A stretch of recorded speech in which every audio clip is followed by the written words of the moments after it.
Hi Justin, obviously things are not going according to plan with the Bantam. We've gone through a lot of reasons, inexperience and conditions and so on and so on.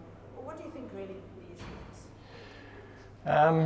Yeah, if we knew the answer to that, we probably wouldn't find ourselves in that position. So, I mean, the reality is we've also got to give the opposition credit. They've bowled really, really well.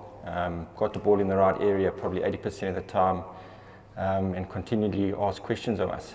I think if we look at today, then I would, if we're hypercritical, we could say probably our contact points, our bat angles could have been better. It's not to say we wouldn't have got out to those deliveries, but at least we're giving ourselves a better chance. So from that point of view, a technical point of view, that's something that we've been working on. We can continue to do so. We didn't necessarily give our wickets away through mental errors. It really, at the end of the day, was execution. And on the day, they were better than us. Obviously, throughout the tour, I suppose it's generally been the case. For what we've been missing is partnerships. That big partnership, that 100-plus partnership. But for that to happen, obviously, individuals need to make their starts count, which unfortunately hasn't happened on this tour.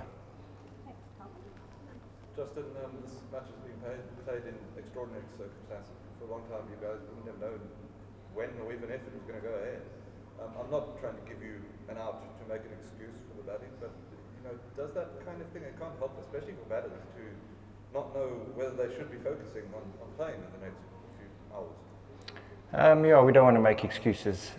It is extraordinary circumstances, and I think the reality is everybody in that change room felt the need to pay the necessary respect. So I wouldn't put it down to that.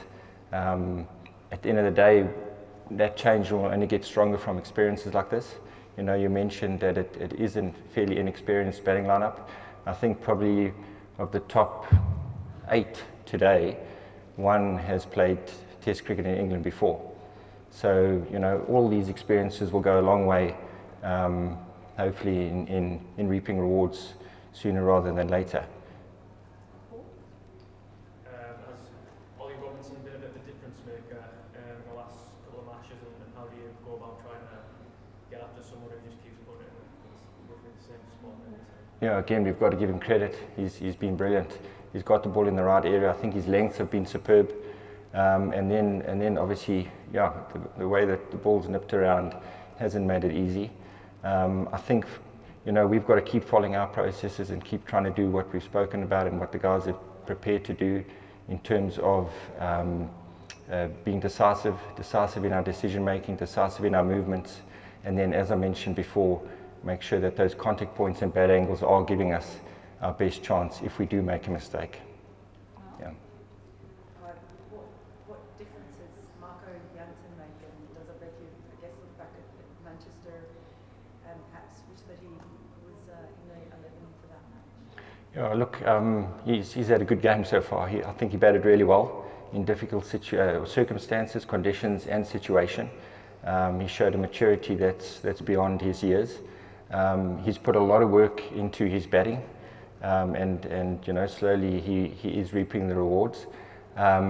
In terms of Manchester, look, that decision was made, and I think everybody in our change room thought it was the right decision. At the end of the day, we didn't get the game far enough along for it to actually count. So, I think we can't really look back at that and say if this, if that. The decisions were made, and in our minds they were correct, and we move on. Yeah. Justin, do you think you're getting batters from the domestic setup who are almost ready to play international cricket, or are they far, far better? Look, I think there's a massive difference, I presume, in any first-class setup around the world compared to Test cricket. It is the highest level, and you are going to be tested in ways in Test cricket that you aren't domestically. I think it doesn't matter where you are in the world, that's going to be the case. Look, and again, even guys who have played 100 tests, they probably don't feel that they quite are where they want to be. Everybody's striving to improve, striving to get better.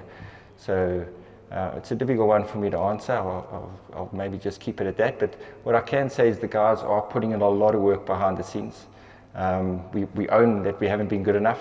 We know that. We take that as a batting unit. But we're working hard to try and get better, to try and improve, to try and get to the standards that we need to get to.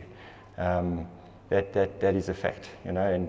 And I'm positive that, again, sooner rather than later, we will start reaping those rewards.